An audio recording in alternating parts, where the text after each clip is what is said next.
I'm Kris, that's Tyler, and this is an impromptu live on a Monday night. Got a lot that we want to get into.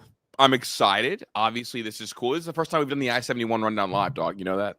That is true. Well, we've done live on, we did some post games. Yeah, like Cavs a full post show. games. That's not really like real shows. That's just more like the hangout spot that we need to get back to doing more. But a couple people have requested some more live content, and so we're going to be doing some here. While you're here, make sure you like and subscribe. Tyler, I didn't even tell him this. Tyler, we just hit 3,700 subs today.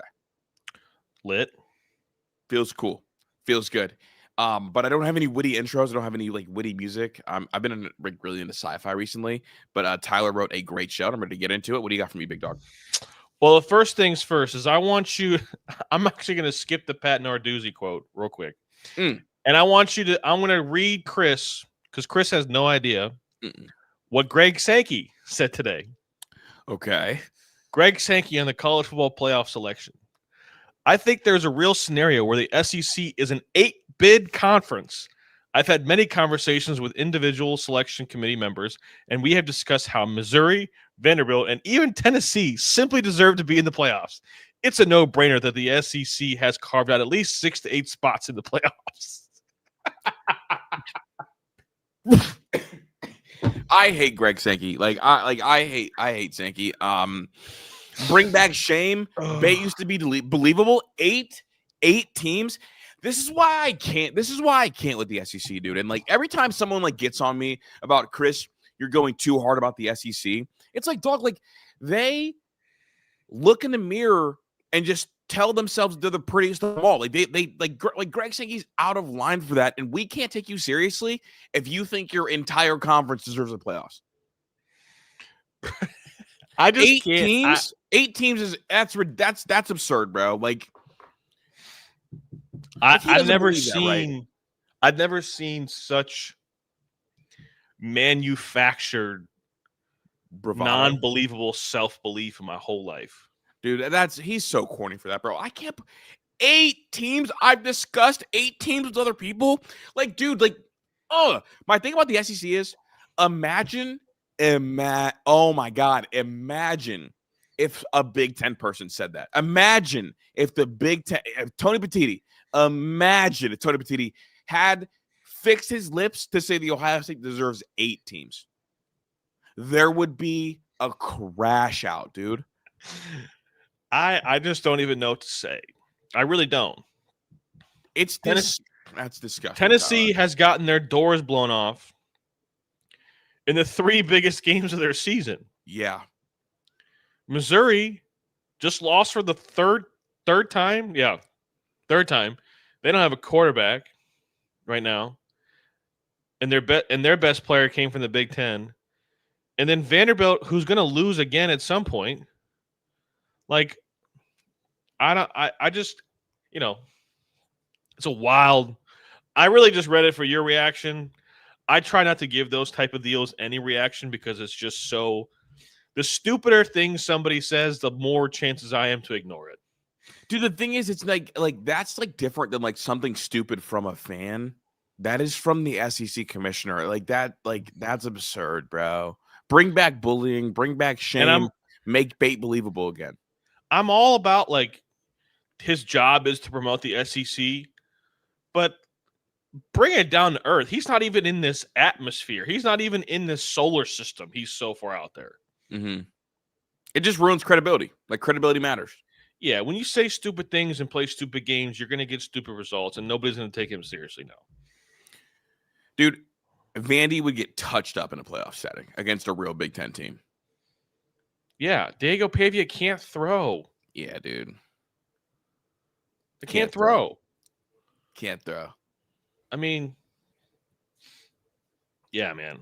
I mean, what's the difference between Vanderbilt and Michigan? PR. And if Michigan loses for the 3rd time this season, would the SEC ever say that Michigan belongs in the playoff? No, the Big Ten wouldn't. And maybe that's the issue. Maybe Big Ten country is too rational. I like rational. Me too. You know, Kris and I have a thing where our number one most important quality that a human being can have is self-awareness. It's so attractive. It really is. Like my homies are just a little bit more handsome when they're self-aware. You know, Facts. the girls that I see, if they're self-aware, it just means a little bit more. Yeah. The players, like when I have players that are self-aware, it means a lot to me. That's why I always root for the guys that leave Ohio State, because you were self-aware to know what's coming. Correct. And I can appreciate that. It's going from one lacking in self-awareness to one just being an absolute vibe killer. Just one of the lamest answers I've ever heard from a coach. You see what Pat Narduzzi said about the Pitt Notre Dame game? Yeah, Pat. You know what's funny, dude? Like the things that I like about Pat Narduzzi is when I forget he coaches Pitt. Like that's the Pat Narduzzi that I like. Whenever he opens up his mouth, he is someone that I think lacks self-awareness and also like thinks that he is a gift to college football and like wants to fill the void of like voice of reason when all he does is just say frustrating things. Do you have the quote in front of you? You're going to read it? Yeah, I have it. So Pat Narduzzi on whether the Notre Dame game was a must-win game for Pitt. Absolutely not. It is not an ACC game. I'm glad you brought that up. It's not an ACC game. I gladly get beat 103 or 110-10 in that game. They could put 100 up on us as long as we win the next two after that. What kind of loser bullshit is that? Bro, the thing is like, why did he keep going? I don't know. It's like, brother, like you just said, okay, I could lose this fight. And then it's like, no, you guys don't understand. If they absolutely destroy me, I'm talking mercy rule. I'm talking like players crying on the field, like it'd be okay if I win the next two. Like no one asked you to volunteer getting beat that bad. I can't imagine, first of all, imagine being a player in his locker room right now. Be like, what? You can't believe that. No, not at all. Not to mention game day's coming. Like this Pitt team has a chance to put a rink to mess up this whole playoff thing. Yeah, for everybody. They got Notre Dame. They got Georgia Tech. They got Miami. They could eliminate a lot of folks. Yeah, and they've got really, really good quarterback play. And if they win this game, they can honestly might even be able to lose one of the next two. Because and still probably not get in, but also have like the conversation because one, they're undefeated with their quarterback. That's they lost the big 2 games, thing. but he didn't get to play. That's the big thing. It's like, will the committee start to evaporate those losses if they win these big games? Yeah, I mean, for Pat Narduzzi to say that, you know, he's also the same coach that like tried to like snitch and didn't put anybody's name out there when NIL started. When he lost, what's his name? The receiver to USC, Jordan Addison. Like he comes across as sometimes he just comes across real whiny, man. You know what player he was talking about the following year when he said that like there's a quarterback in this conference that got offered a lot of money, like over $1 million to transfer to a big school? Do you know who he was talking about? No. Do you want to know? I think I can talk about it. I think the statute of limitations is gone. It was about Ohio State. Ohio State was reaching out to them? No. He was doing the bidding for another ACC coach. Ohio State was reaching out about Drake May. Oh. Because Drake May shared an agent with some of the players that were like connected to Ohio State. And they wanted to start Drake May over Kyle McCord. Yeah, me too. Yeah. What? Mm-hmm. Yeah, I think we're far enough removed that I could talk about that. Yeah, that was about Drake May. Pat Narduzzi just comes across as like an out of touch, and it's just like to be like a self-proclaimed tough guy, like tough guy football, Midwest football. To come out and say that you don't care if you win or lose a football game, like to me, they've already lost. Yeah, that's such a bummer because it's like I know that's not like Mason's personality. Like I know Mason's like hyper competitive and like wants to win every time you touch a football field. Like that's what like you ask of your players. So like even if you have those thoughts internally, why are you sharing them publicly? Right ahead of a huge game. What good does that do the Pitt program? Nothing. It makes us talk about your head coach in the wrong kind of way. Yeah, I don't know. Disappointing. I still am looking forward to that game. I want to believe that he's trying to deflect some pressure and blah, away blah, from blah, Mason. blah, blah. That's where my head went. What if you're trying to like make Mason play as relaxed as possible? Because this will be the first huge test for Mason. Yeah, but you should want to welcome this. No, but if you want people to be talking about you instead of your quarterback, that's a true freshman that should not be playing. I think that's understandable. I wait, real quick question on the Pitt thing, because I don't know how long we're gonna stay on Pitt Notre Dame. How shocked are you that game day's going there? A little bit. I thought they would go to Athens for the Texas Georgia game. I'm stunned. I do wonder. They have already been to Georgia once this year, though. But it's the SEC and it's ESPN. Yeah, but they do try to go. They try not to repeat places. They do try to do that. Yeah, I guess I'm just stunned because it felt. I mean, this is a top 10 matchup. Yeah, I do wonder. Do you think it's Pat McAfee's ties? I do wonder if Pat McAfee had some influence on that. Mm-hmm. I do wonder how much of it impacted. They were in Georgia for, I think it was the Alabama game. Maybe, I don't know. So they've already been to Oregon. Like, I've been looking ahead and where they could go. I do think they're going to be in Ann Arbor for the Ohio State Michigan game, especially if Michigan keeps winning. Yeah. So be ready for that one as well. So, but I was a little shocked. I was a little surprised, but then because I looked at where they've been the whole year and they haven't repeated yet. Yeah, that's fair. And they normally don't repeat. They try not to, at least. Mm-hmm. So, all right, Chris, put your Ohio State hat on. Is there a team? Actually, I want to make you name a team. What team in the playoff would you not want to see as an Ohio State fan? Wait, what hat am I have on right now? What hat do I? You're a Ohio State fan. Okay. Which college football team would you not want to see as an Ohio State fan in the playoff?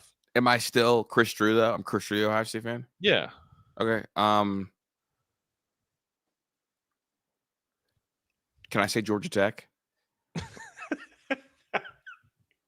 That's because you're a Georgia Tech fan. Tyler. No. I know what you're going to say, and I believe you too. I'm just saying, for the sake of conversation, okay, I need you to answer the question. The only school I wouldn't want to see is probably Texas Tech. Really? Everyone else come here. Wow. Everyone else come here. Wow. And the reason I don't want to see Texas Tech isn't because I think they would beat us. But generally speaking, like, that's the one team that I could not deal with a loss to. Everybody else, come here. Like, I think Notre Dame is good. I want to see them again because I want their peak of powers to not be enough for us. Alabama, come here. I want to beat you because I don't think you're good enough right now. You can't run the football.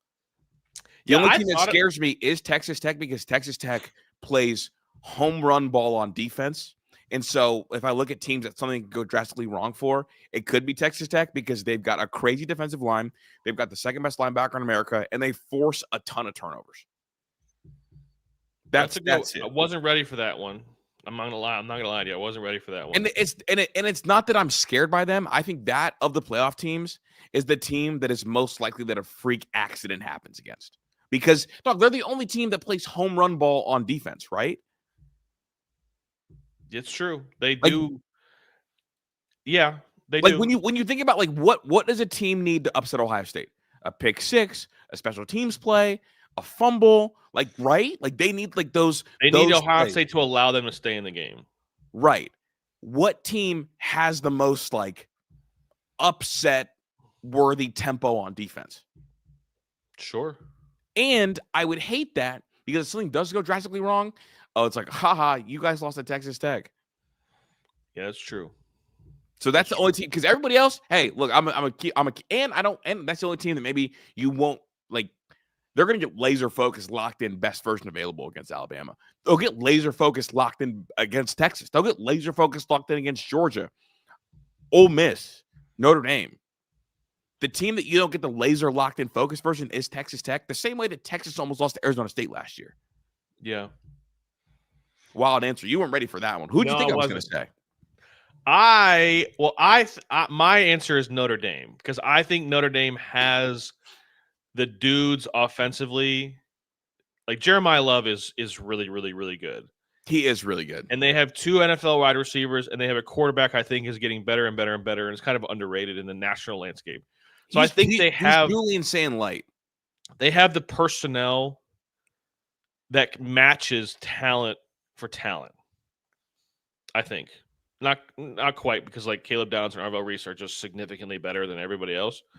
But for the most part, like I think they have the most talent besides Ohio State as a unit. Okay. So that makes me nervous. And I also believe that Marcus Freeman, it's almost like it might be a superpower of his that he's not necessarily afraid of Ohio State because he is an Ohio State. He's a Buckeye.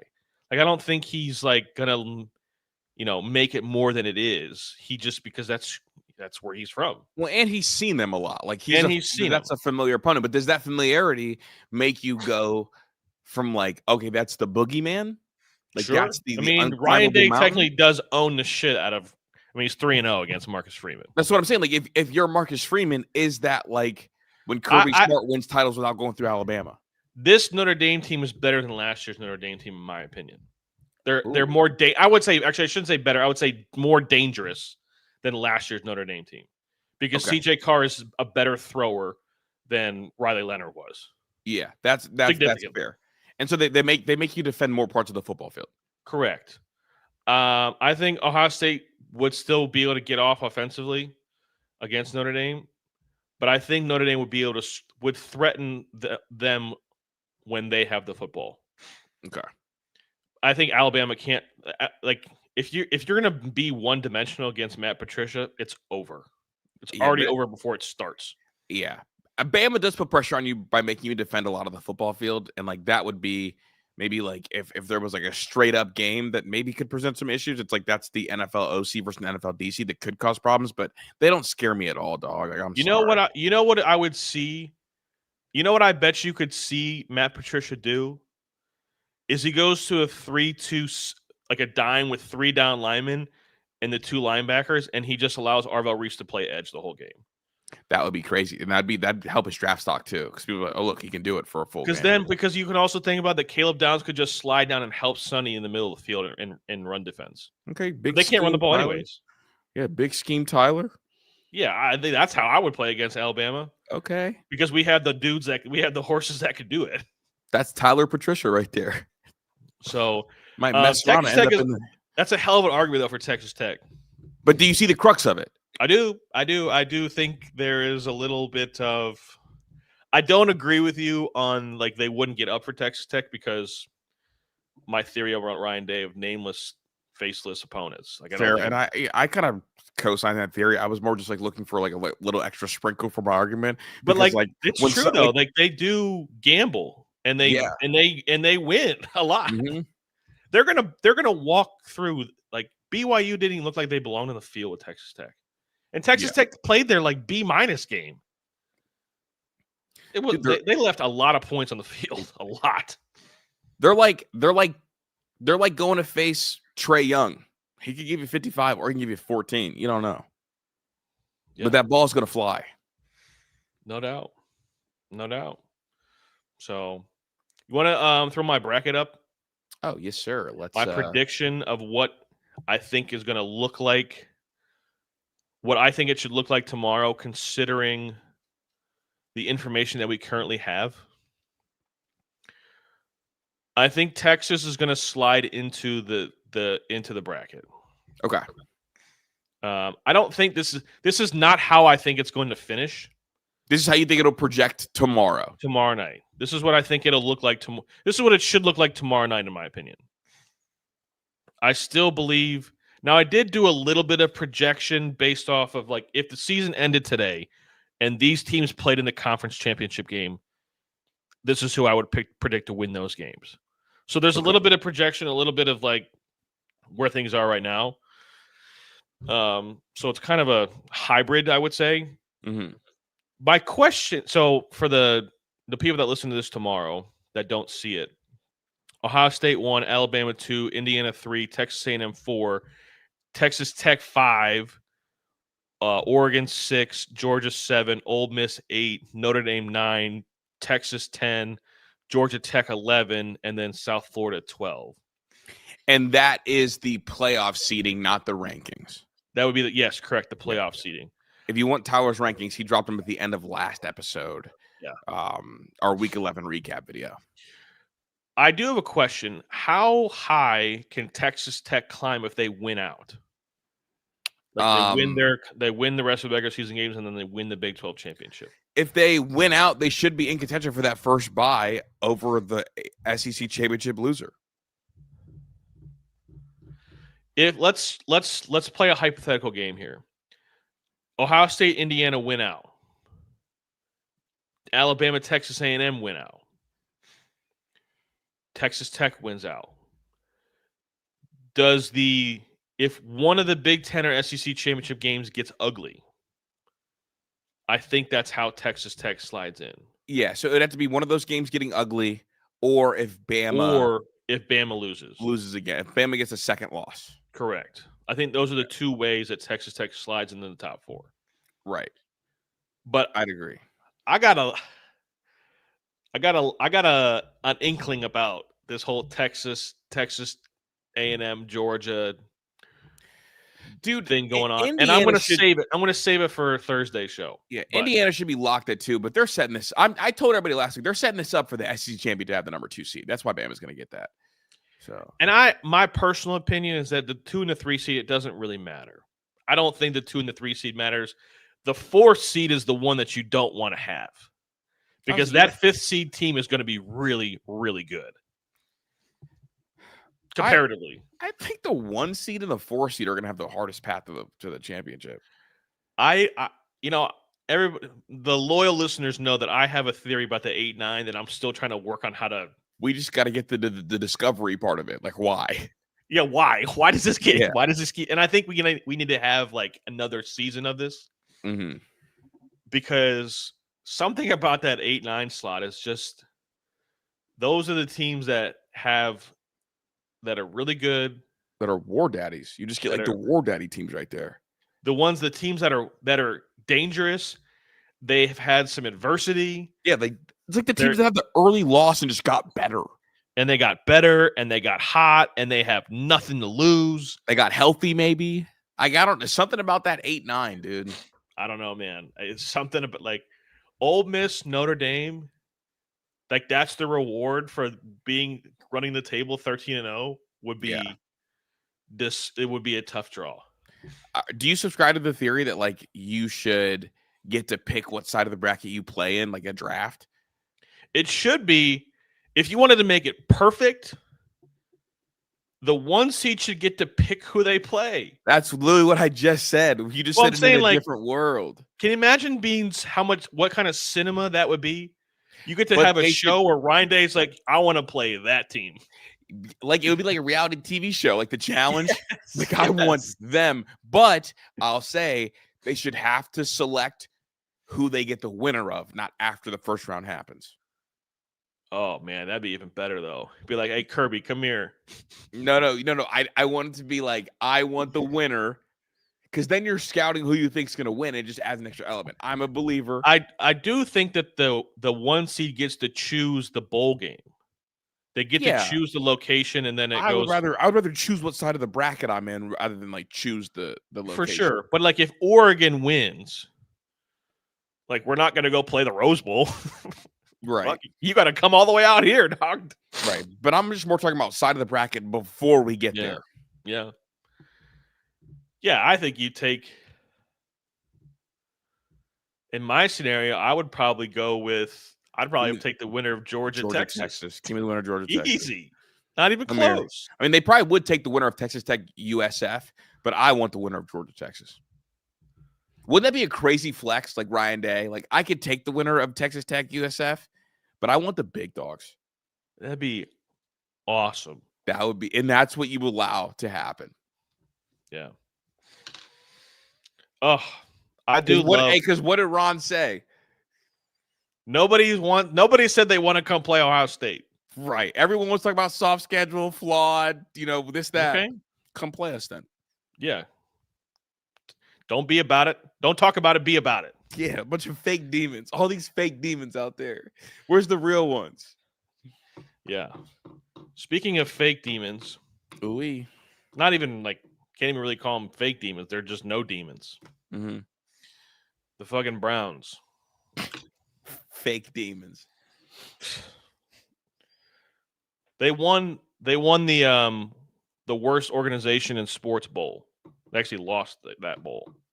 The Browns are officially the worst organization in all of sports.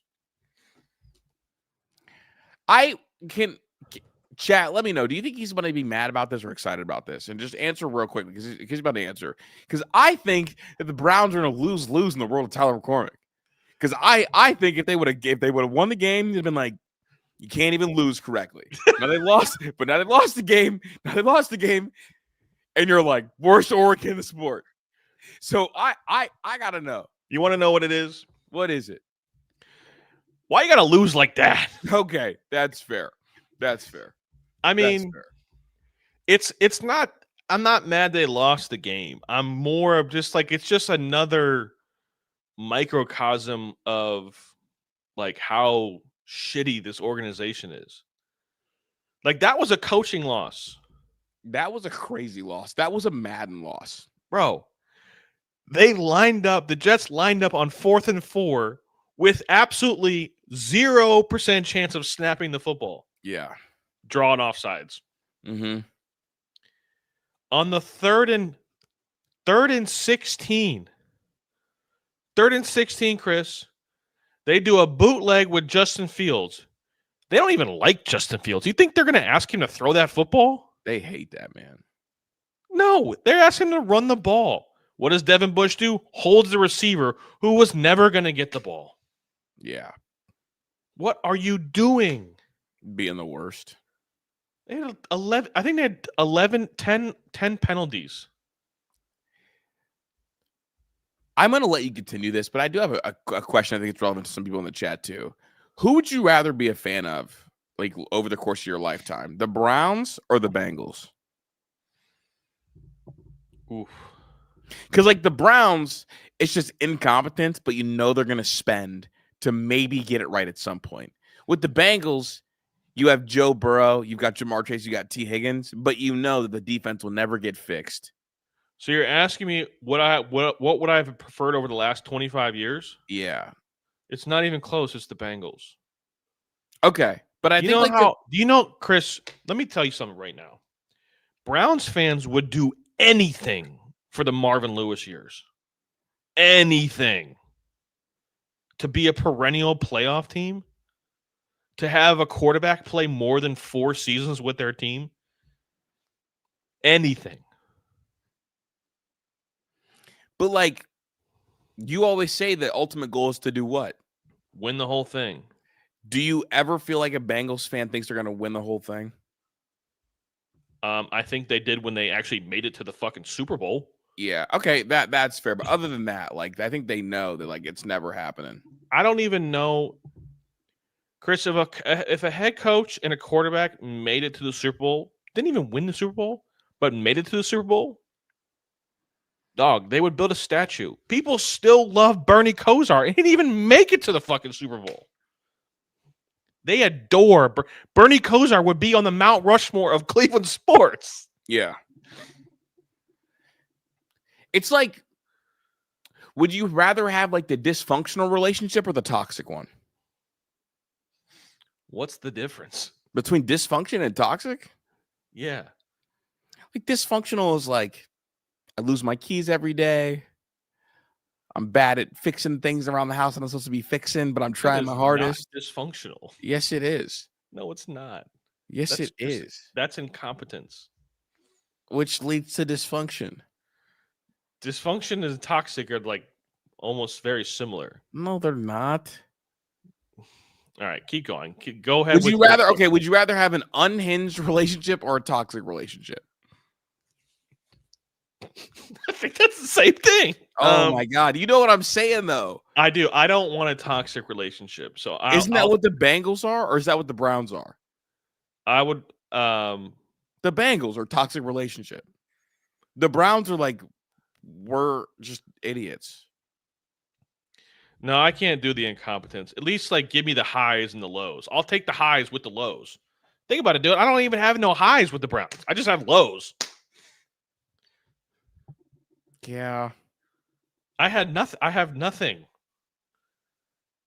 We're called the Brown Stadium is called the Factory of Sadness. Think about that. The chat is killing me, dude. I can't do these live, bro. The chat is killing me. The chat is killing me. Dylan Gabriel stinks. Can we stamp that? Are we good with that? Bro, you stamped that week 2.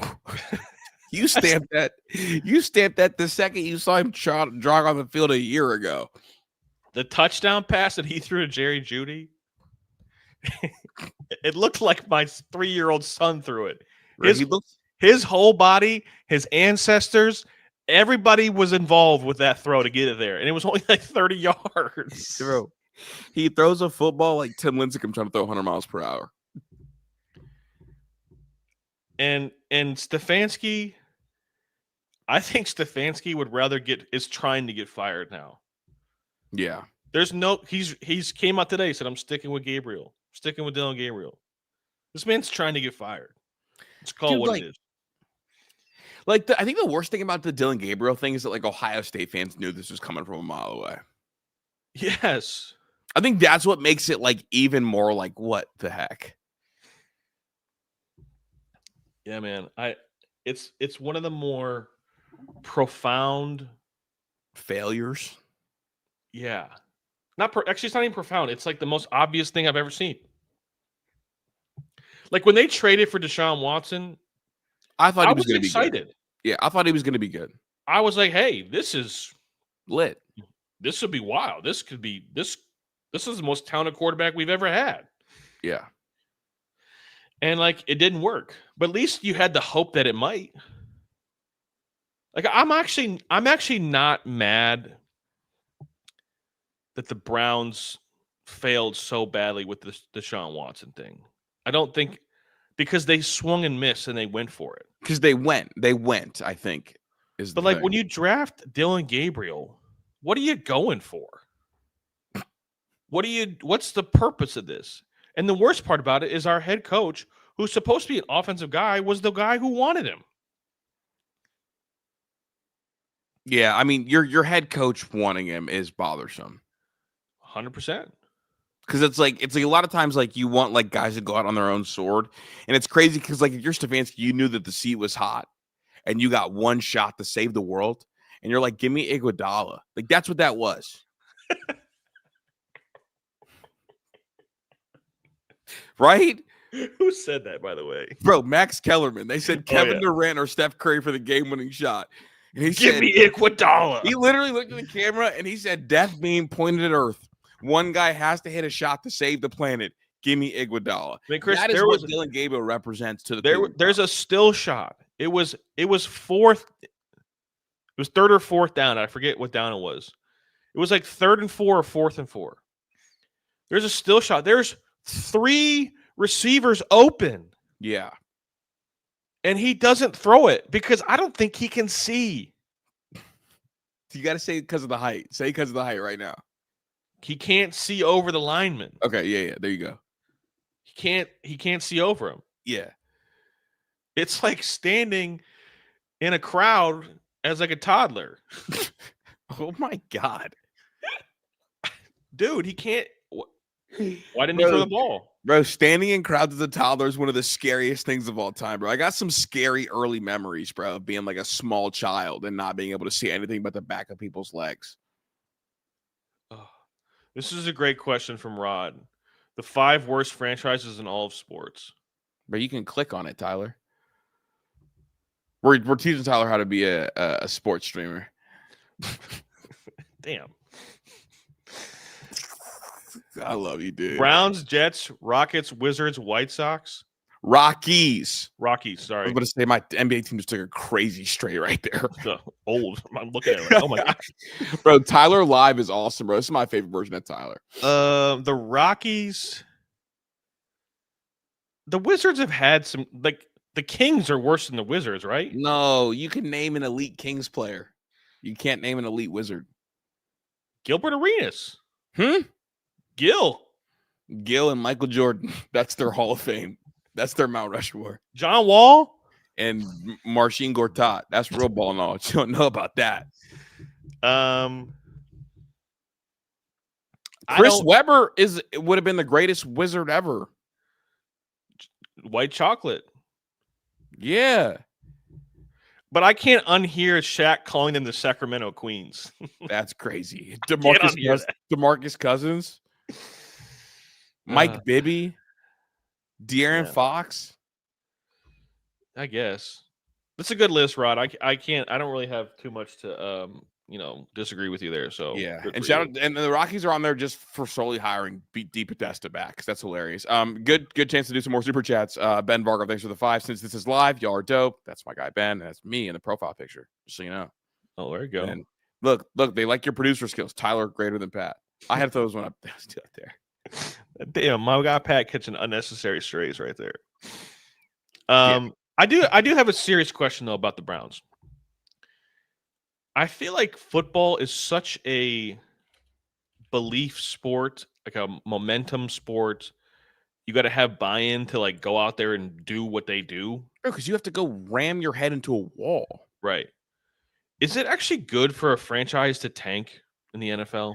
I don't think tanking is good if there's anybody on the team that you want to play next year that plays a trench position. Yeah, our second most expensive player plays in the trenches. I think that is bad I think tanking is bad for those guys. Yeah. I don't know. I think tanking for receivers, you can be okay because you're not asked to go out there and die every play. Yeah, I mean, the Browns have been tanking for 26 seasons now, so still not working. Yeah. I just wonder, like, how does this affect this team if they just... You can't go out there and tell these coaches and these players, like, yeah, we don't want to win these games. Like, what do you do then? You can't play football with trying to lose. It's impossible. No, I think it's impossible. I think the best way to do tanking is like to play your young guys as much as possible and make them like face a lot of adversity and then crawl themselves out of it. The issue you run into is that like people have talked about like when young players play a lot for losing teams, they develop losing habits because they feel like there's no light at the end of the tunnel because it's the first time for a lot of these guys that they've lost games in volume. So I think It's easier in basketball than it is in football. You know how you do tank in the NFL? Is you trade all your really good players to get draft capital. And then you try to win immediately. Correct. So, and then you have a big offseason in terms of like spending for the trenches, and then you just hope to hit on your draft picks. I mean, that's how you kind of see. That's how you try to do it. It's because rebuilds are hard. They are. They take a long time, but like No. Well, no, they don't take a long time, but like rebuilds take a long time for nobody except for the Browns. Yeah. But if you miss, the reset takes a long time. That's what it is. We hit the reset button more than anybody. That's what takes a long time. Rebuilds are quick. Yeah. The Commanders, number 2 pick, playoffs. The Texans, number 2 pick, playoffs. Like the Chargers were horrendous. They got it going really quickly with Justin Herbert. I mean, like even did you notice that the 3 teams that you said they drafted the quarterback? Yeah, they got the quarterback right. Exactly. They got the right quarterback. That's what it is. If you get the right quarterback, you can go. Ty Simpson or Fernando Mendoza, pick right now. Me? Yeah. I think Mendoza's Jared Goff. I think that that Ty Simpson is Kirk Cousins. Who do you prefer? I don't know, man. That's the definition of exciting whites if I ever heard it. Yeah, a couple of them. One says you like that. The other one wears buffs. Give me the one that wears buffs. Give me Mendoza. I also think Mendoza's flavor of what I assume is autism is a superpower. I mean, it reminds me of Eli Manning with that. Jared Goff and Kirk Cousins are the most suburban dads of any NFL quarterback ever. Who? Those Kirk Cousins and Jared Goff are like suburban dads. But Jared Goff wore buffs when he got to Detroit. And also, they both went to Cal, Fernando Mendoza and Jared Goff. They also have similar body types, don't they? Like the long arms. I think I'm taking Ty Simpson because I think Alabama's system is very NFL. I mean, it's grub, so yeah. Yeah, so I'm just going to lean that way just for the simple thing, but like that's the only reason why. Yeah. So, but yeah, either way. All right. A couple super chats real quick. Yeah. Do you want to throw them up? Do you want to click on them or you want me to? You got it. I was looking at the next thing we're talking about. All right. Caveman, thanks for the 2. Will Howard get a chance to play next year? I hope so. Yeah, I mean, Aaron Rodgers didn't Aaron Rodgers say this was his last season? Yeah, and Pittsburgh people are saying no thank you to Mendoza. They said no thank you. We got Will Howard. Yeah, they got Kevin Durant, but we got Jaden McDaniel.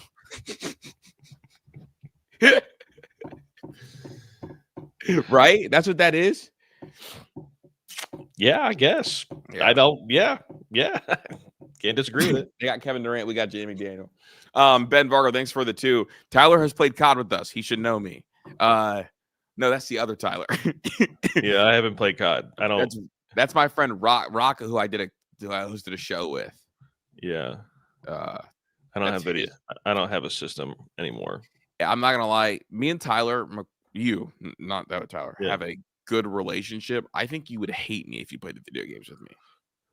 I mean, I hate you majority of the time we talk. Yeah, bro. Tyler thinks that I've got an issue with humility. Shaking my head.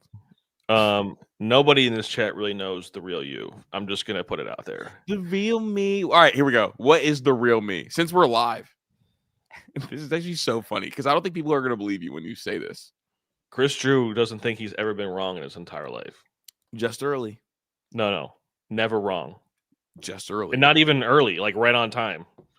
Chris Drew off air thinks that he's always right and always on time. Name one thing I've been wrong about then. I don't know, Penn State. I wasn't wrong. Just early.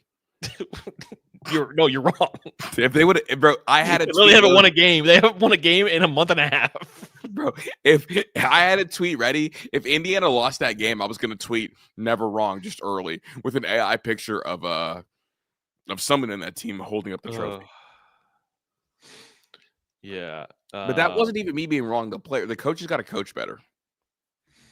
You're also like undying love for like very trash quarterbacks, bro. But it's a respectable love, right? You ever like had a crush on the girl that had the armpit hair? Never. Well, not ever. Well, never mind. Get to the next topic. Moving on from. I'm shook. Come on, bro. It's not that bad, dude. From one team that doesn't deserve to be talked about as much as they are to one team that does. Did you see the difference in the Cavs when Darius Garland was playing? When he came back? Bro, you and I talked about it at kind of some great length off air. It feels really good to watch how the offense looks with him out here. Now, he's going to be a liability defensively against some of the crazy teams, crazy long teams, like with the crazy long players, like Shy and them. But on offense, it looks like everybody feels more confident in their own ability if Darius Garland's out there. In the 2 games that Darius Garland played when he came back, they had 67 assists on 101 made field goals. That's a great stat. That's an unbelievable insane, stat. dude. That's crazy. That's so efficient, bro. They went from they were one of the worst offensive teams when he wasn't playing to one of the best immediately. What do they say? It's like when I met you, it's like when my TV went from black and white to color. That's what Darius Garland is to this Cavs team. Yeah, it's 100%. It just like he controls the tempo. He can collapse the defense and get to the paint without anybody helping him. He can just without it being a sprint. Like the fact that he can create separation without having to sprint past you, which is my biggest complaint about Donovan Mitchell, is crazy. And then I don't know what it is, but when Darius Garland touches the ball, all of a sudden Hunter can snatch somebody back too right now. So like, did you see what DeAndre Hunter did to that dude? To Josh Giddey? Yes. Look, if someone ever did me like that, you would never see me in a basketball uniform again. Like, is this Josh Giddey, the starting? Josh Giddey should have to get a haircut for that. Not only that, Josh Giddey should just leave the league. I didn't know DeAndre Hunter could do that, to be honest with you. He didn't know he could do that. Darius Garland passed on a rock, and all of a sudden some of the dust went over. All right, Tyler, would you rather get dunked on or get crossed up like that? Dunked on. Oh, I would rather get dunked on than crossed up like that too. Right, you're right. No, because if I get crossed up, that makes me unathletic. If I get dunked on, that means that dude's just a freak. Like there's nothing. What do you want me to do? Yeah, like if I get broke, bro. Not only getting broken off, to limp off the court. Oh, you would never see me again. You would never see me again. Yeah, and the fact that Josh Giddey dated a 16-year-old and it kind of just forgot about it's actually nuts too. That was his punishment. He got embarrassed so badly that was Never mind. We're not. She lied about her age, so it's not. Yeah. I had a buddy text me about this. Is it time for Proctor to take Craig Porter Jr.'s minutes? We're getting there. Not there yet. We're getting there. Yeah, there's just a few instances where I think I would have preferred to see Proctor. Okay. I think he kind of fits a modern NBA point guard. That's 100% understandable. He's taller than Darius Garland. Yep. He could defend. He can defend. He can shoot. He just seems very.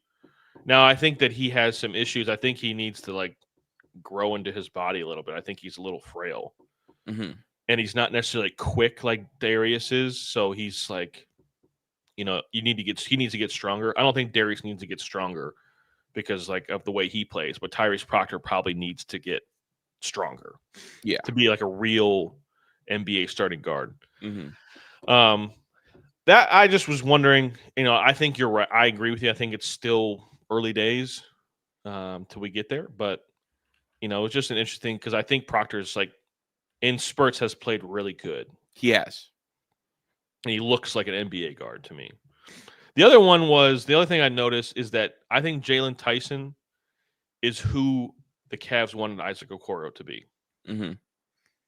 Somebody that could actually shoot the basketball and dribble, and also try to play defense. When you can dribble with your eyes up, that's a good place to start. I always feel like if Okoro had to dribble the ball more than 2 times, that ball was going out of bounds. Yeah. And I try to be respectful to these guys. But honestly, bro, Isaac Okoro, when he dribbled the basketball, looked like how I think I would look if I dribbled the basketball against an NBA player. Okay.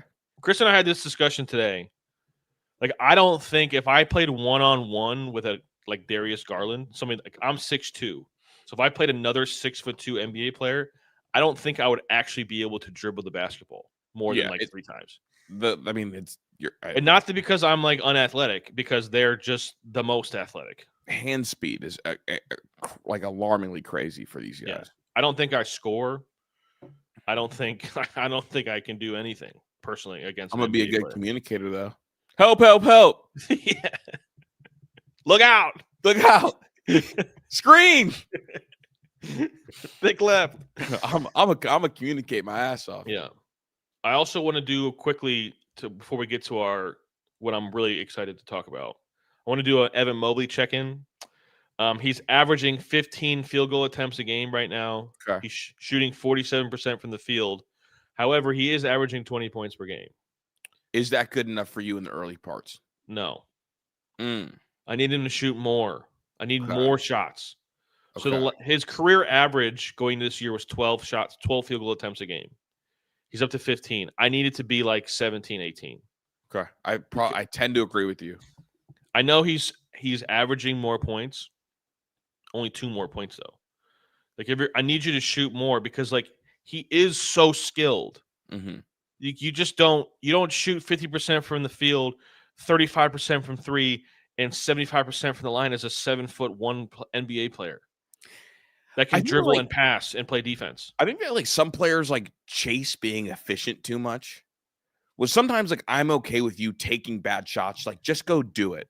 It's like the Kevin Durant thing. It's my issue. The only thing that I think Kevin Durant lacked is if you just shot 7 more times a game, you would be unstoppable. Well, I mean, yeah, but he also shot as much as James Harden, averaged less points. But I do agree with you. Sometimes he looked passive in game moments, I think.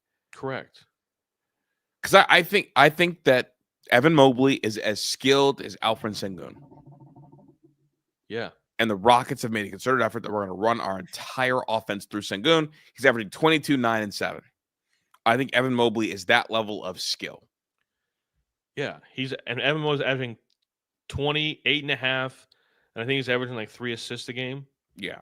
And also like almost 2 blocks a game, which is So like we could be more aggressive is the point. correct. It's this Cavs team will not go unless he goes. Yeah. If he's the same guy that he was last year when it comes to his assertiveness, they're going to lose before they get to the NBA Finals. Mm-hmm. They won't make it out of the East. They won't. What is there a team that scares you in the East? Not really. I think the 76ers are frightening. Yeah, I mean Tyrese Maxey's a baller. I mean he's balling. The Knicks are always going to be there just because I think they have like for some reason they have the Cavs number in a playoff situation. I really believe that the Cavs are better than everybody in the East if Evan Mobley's playing if he plays like he thinks he's the best player on the court, they're the best team in the East by a mile in this current year. In this iteration. With Halliburton out and what's his face? Dude from the Celtics. Jason Tatum, the corny. Jason Tatum. Gosh. I don't like Jason Tatum at all. He's not my type of guy. He's not my kind of guy at all. So it's just one of those things where it's a very cut and the assignment is so simple for the Cavs. That's why they're hard to talk about right now. Because it's so early in the season and it just doesn't really matter because this team is what are you going to do in May is what everybody's looking for. How many players do you think that they have average double-digit points? The Cavs? 6? Yep, 6. If you want to give the 7th, it would be Darius Garland, but he's going to play 2 games. Yeah. So they've got 6. He's going to average double digits. He's going to. Yeah, he is. But someone's going to fall off of that list, 6. And right now, that's the 76ers are also at 6. Yeah. No. Or they're at 5, actually. But they got the VJ kid, super underrated, averaging 16 points a game. Andre Drummond is averaging like 10 rebounds for them a game, which is crazy. Andre Drummond's still in the NBA? Yes, sir. Damn. I thought Jeremy Lamb was going to be the best player from that team, but I was wrong. I didn't know Andre Drummond was still in the NBA, though. Yeah, dude. Tyrese Maxey's averaging 33, and Joel Embiid's averaging 19.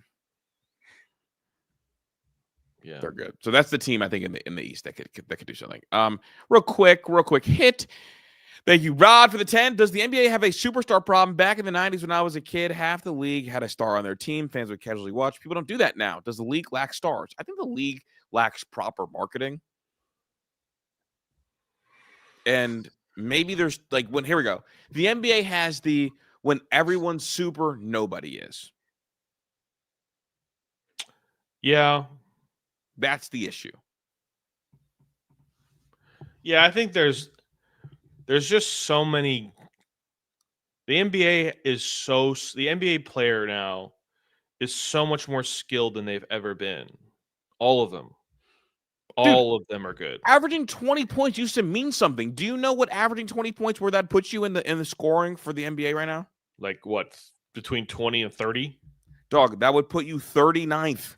Yeah, 39th. Like averaging 20 doesn't mean anything.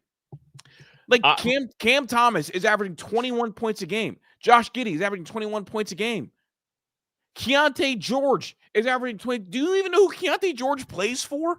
I don't even know who Keontae George is. Exactly. He's averaging 22 points a game. The issue with the NBA is everybody's super, so nobody is. I will say this. I prefer the NBA game over the college basketball. I think do too. I think college basketball is a little slow, and I think the talent is there's just not enough talent, and compared to the NBA. But my gripe with the NBA is I think the product between the regular season and the playoffs is so different.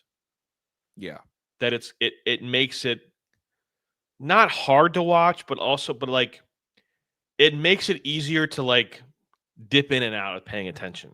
Well, it makes it hard to love the regular season. Yeah, and I think we also can tell, it's easy to tell before the season's even started, like who's going to be good and who's not. Mm-hmm. So almost like you don't have to. Like with baseball, the journey is such part of the story. Right. And like you can see teams come together that aren't supposed to be good.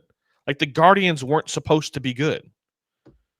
They were, and then they made the playoffs because they were, and they had the journey and like, and it's a longer season. I mean, double the amount of games. Well, and then also like you get stuff like scuba versus crochet. Yeah. Like, and that's like, okay, this feels like playoff, whatever. In basketball, it's not the case because like you just too much load management because guys aren't going every night. Also, just quick note, Keontae George plays. He's the point guard for the Jazz. He's averaging 22 and 7. Yeah. And he can go shopping anywhere. No one would care. I think that would be awesome if you could be a professional athlete with millions of dollars in the bank and you could just walk around. Yeah. Like, I'm a golfer. Like, I'm a scratch golfer. Jim Furyk has made $100 million and nobody knows who that is. Nuts. Nobody knows who that is. Nobody knows you. Something crazy for you just for the culture. Zach LaVine is averaging more points than Kevin Durant, Pascal Siakam, Victor Wembanyama, and Norman Powell, and Paolo Banchero. Paolo's the one. I think he's really good. Yeah, and if someone were to tell you that he'd be outside the top 20 in scoring, you would have said what? Is he hurt? Exactly, but he's outside the top 20 in scoring just because like everybody can give you 20 a game now. Yeah. All right, let's talk about the big story. Yeah, dude, this is the story of sports. How much reading up on this did you do? A lot. Okay. I did enough. I didn't do as much as I wanted to, but I have more opinions based. So if you didn't know, Emanuel Clase and Luis Ortiz were suspended in the middle of the season for gambling. Well, just came out that they're toast. Mm-hmm. Dunzo.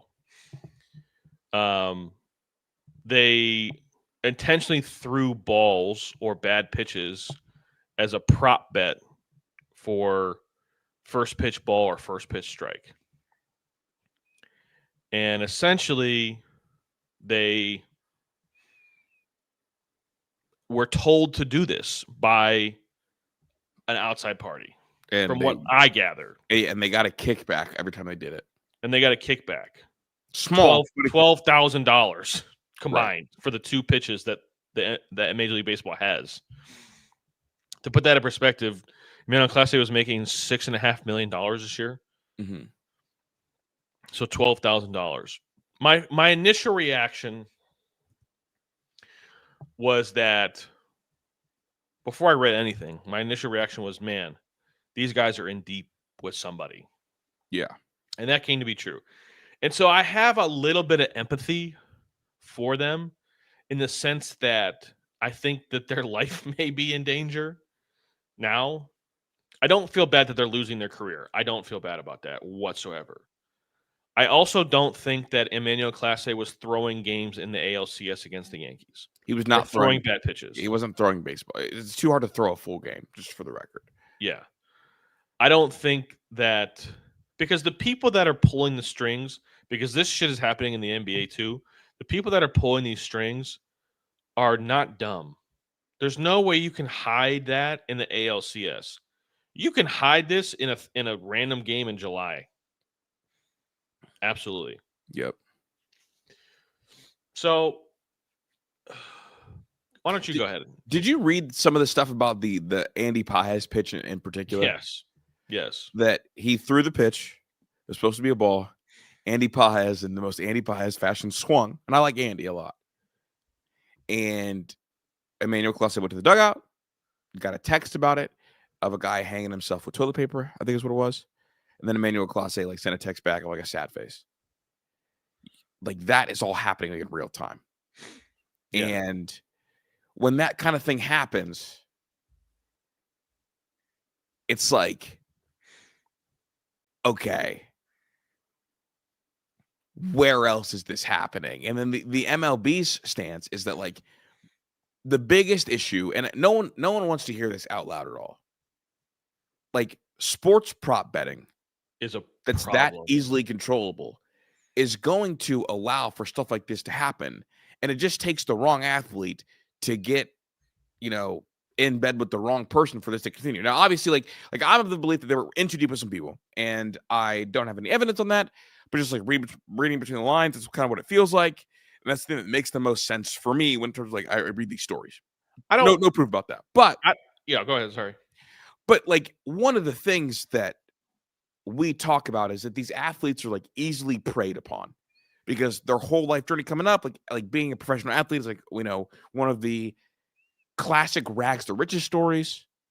And like on the way up, it's just like easier for you to get taken advantage of. This bet being available makes it too easy to take advantage of somebody. And that's, and in Emanuel Clase, it made it too easy for him to take care of it or take advantage of his position in the world. So, it's really frustrating, and it sucks for Emanuel, but it sucks more for the Guardians, and it sucks for baseball. And I am glad that baseball is acting quickly. I believe they're moving to the maximum you can bet on a prop being $200. Yeah, I think they should just get rid of prop bets entirely. I do too. The issue is policy is controlled by what, Tyler? Yeah, I get it. It's controlled by the government. It's controlled by the people. And that's controlled by money. Like it's controlled by money. So like the MLB, like I believe the push right now is to make the maximum prop bet be $20 or $200. And what this is going to lead to is back the unregulated underground world. So it's going to still happen likely, but it's going to be harder to catch because it's going to be off the legal. The underground stuff doesn't bother me because that's been happening forever. Right. Well, and it's hard to like rig and throw a game for like the spread. I think they should have money line bets, they should have spread bets, and like leave it at that. That's what it needs to, because it's just harder to get away with stuff like that. The prop betting, like especially in the NBA, it's so easy to get it, like to manipulate that.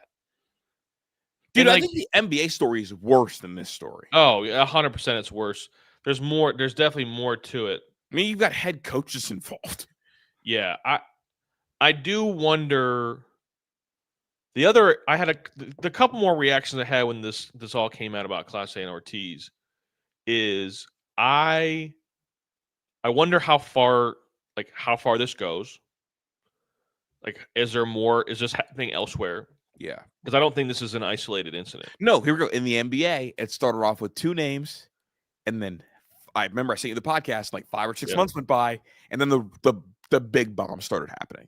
Right. So, because when you talk about Puerto Rico and the Dominican Republic and Cuba and Mexico and Venezuela, where all these guys are coming from, there's always been shady stuff around baseball that's happened. There's always been shady stuff around baseball, but these aren't third world countries where they don't have like running water. This isn't some random colony in Africa or in like the middle of nowhere Asia. Like there are people here that have a lot of money and a lot of power and influence a lot of things. And they get their hands involved with these guys that are super, super talented, and they help them along the way because they have nothing. I mean, these guys from the islands, they have nothing. Most of them have next to nothing. Mm-hmm. And they get these help, but they get their claws in them. And then it's like, Yasiel Puig, that's a bad kept secret. Yasiel Puig has been throwing through games crazy. Well, I think that's the cartel star. Like, I don't know what he was doing, but like, I know that it wasn't always kosher with Yasiel Puig is my theory. I mean, that was like the worst kept secret, like was his ties to like the cartel. Yeah. It's one of the interesting. The other thing that my mind immediately went to, and you said this as well, we agreed, we both went here. This investigation started in May of 2023. Correct. That's 2.5 years ago. Yeah. How the fuck did Shohei Ohtani's case get solved in 2 weeks? Real quick. How? I'm of the believer that sometimes if certain guys get to certain statures, you just got to let it slide. And I think that because tinfoil hat, half tinfoil hat. I think Michael Jordan was gambling on everything. Right. Yeah. Yeah. And it's like the sports world couldn't take that kind of colossal whatever. So I don't know. The Ohtani thing feels toxic and touchy because people hate when you bring up Ohtani and all this. But it is wild, like all the clearing the guys had to go through. Ohtani is what, a top 5 star in all of sports in Correct. the world? So it's him, Messi, Ronaldo, LeBron, and then pick your poison for the last one. Yeah. Yeah, I mean, it's one of those, like, if you asked, like, I would say like Tiger Woods is too old now, but he was definitely in that realm for a while. But like, I don't know what you do. I don't know, like, I'm all about, like, it's not always about what's fair. It's about, like, reality. Yeah. Like, if you're really good at things and you get away with more things, that's just the facts. Mm-hmm. And baseball needs Shohei Ohtani. They do 100%. Baseball needs Aaron Judge. It needs their superstar. They need to market their superstars more. They need a Ronald Acuna. They need a Francisco Lindor. They need all these guys to, like, and they need to market them. And they can't. If it came out, it came out that Shohei Ohtani really was gambling, dude, that would crush baseball, cripple baseball. And it's on in the thing, and they had to take advantage of it because baseball is on its way back. Yeah. I mean, the World Series did numbers for baseball-wise. Mm-hmm. And for a while, baseball was kind of dying. It was, and they needed things like the home run chase to be back. They needed, honestly, it's funny because I think, like, the thing that also has helped baseball come back is, like, the velo race that's going on right now. That's, like, almost like this version of, like, the home run derby stuff too. So baseball needs these guys. And honestly, like, I think Clase was really, really good for the game. And him being involved in this really hurts the game of baseball, like, separately. But I think they can salvage it because they've started to market it superstars again. Yeah, it's a really disappointing thing. And I think a lot of Guardians fans were like, how did this not, like, how did MLB allowed us to trade for Ortiz and blah, blah, blah, blah. Like, that didn't happen. MLB didn't know about this. They didn't know that this investigation started in 2023. They couldn't have. There's too many. There's collective bargaining. There's rules for the owners, and also if they did know and allowed it, Paul Dolan could sue Major League Baseball into the sun, and that would be so horrible because he would have enough money then to keep the team.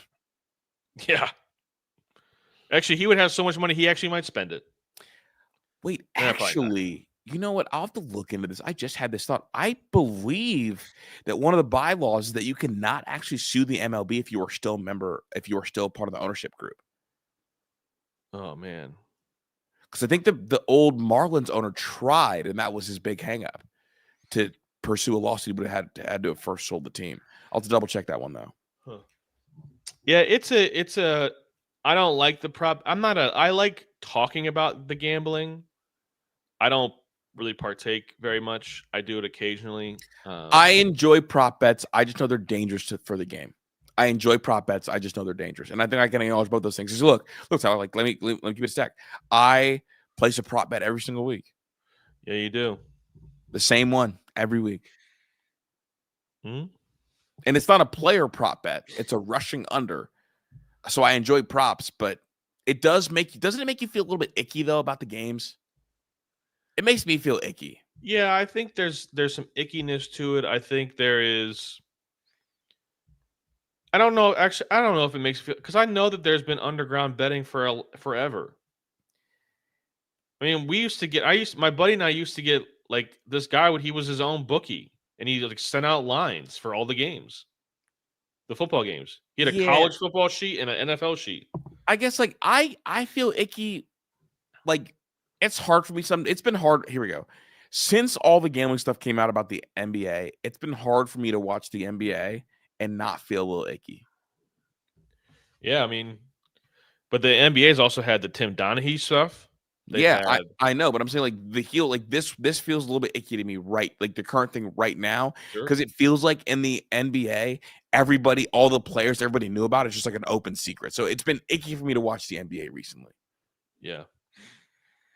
I don't want it to be icky for baseball when I watch baseball, because for me, baseball is the most beautiful of all the sports. Yeah. It's I think it's can be the most purest form. It's like the journey. There's a lot of there's a lot of things to be romantic about baseball. Mm-hmm.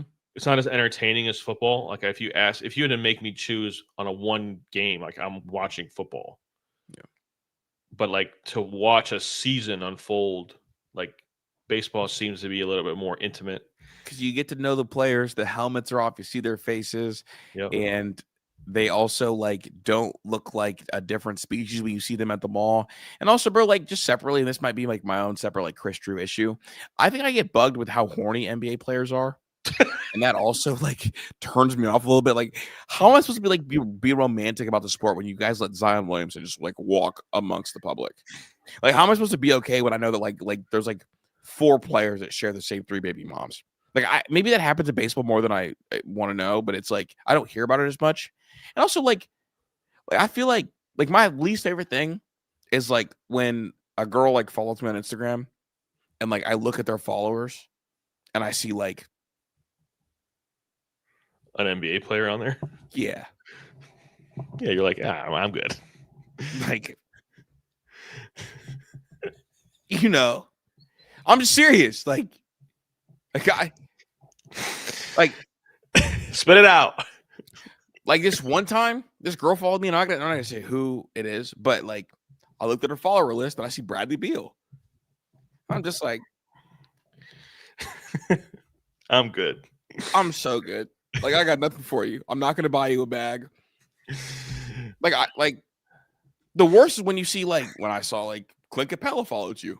Like he's 7 foot, y'all.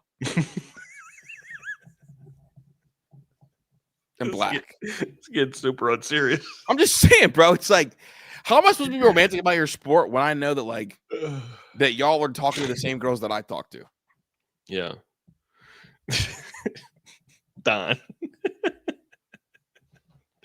Don B said Bradley already hit it. So shit, like, what you want me to do? Like, and Chris and I also believe that there are certain NFL players that shouldn't live amongst society. That's what I'm saying. NFL players are gladiators. They are modern day gladiators. There's a reason why in the Roman ages, like gladiators had to live in live their separately. Live separately. You can't be over here. Like you crushed that guy's skull 30 minutes ago. You don't get to come in our showers. You don't get to go to the market. Right. Like you don't get to like okay, like you like how the piano sounds and how apples taste? Like, no, you don't. Like I saw you take a bite out of that guy's arm like in a match. Yes, I know they had no other choice, John, but they also shouldn't have lived with normal people. Yeah, bro. Like here's the thing, and this is like end of the show, maybe unnecessary, but like if you live in a realm where like you're okay with like crushing people's skulls and like like the fact that Vontae's perfect is like a law-abiding citizen is a miracle. Yeah, like dude, how are you gonna cut? Like they would cut somebody's stomach and all of their guts would fall out. Yeah, and they would be can't unsee that. They'll be twirling them around like they're nunchucks. It's like, dog, put his stomach back inside of him. And I think that's the reason. Like I feel like baseball players are like somewhat normal. Yeah. Yeah. They have. I think they're just a little bit quieter about the way they go about the things that they do. I mean, there's been some mentally unstable baseball players too. No, there have been, but like John Rocker. John Rocco did steroids, and that's like a different case. But the general thing is like for like a lot of like baseball players, like the stuff that we consider like psychotic is literally just like when a football player gets a first down, they do all the same stuff.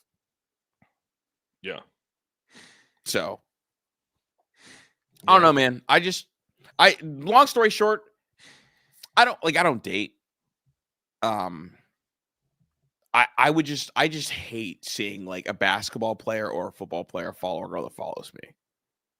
Is the gist of the story. I don't got to worry about it. I don't have those issues that you have. I mean, I don't really either. But it's like, I can't fight. Yeah. And also, like, I know you're about to lie to me. Like, I know you are. We got to go to bed. Yeah, dude. Hey, man, hit the like and sub button. This is like Kris and Tyler unplugged after hours. Oh, man. Like, you're going to call me strong? Like, I know you were just rocking with Bradley Beal. Like, comment, subscribe. We're trying to get to 5,000 subs Before Michigan. before the Michigan game. Yeah. So please help us out. Share with a friend. Tell a friend. That's Kris. I'm Tyler. Peace.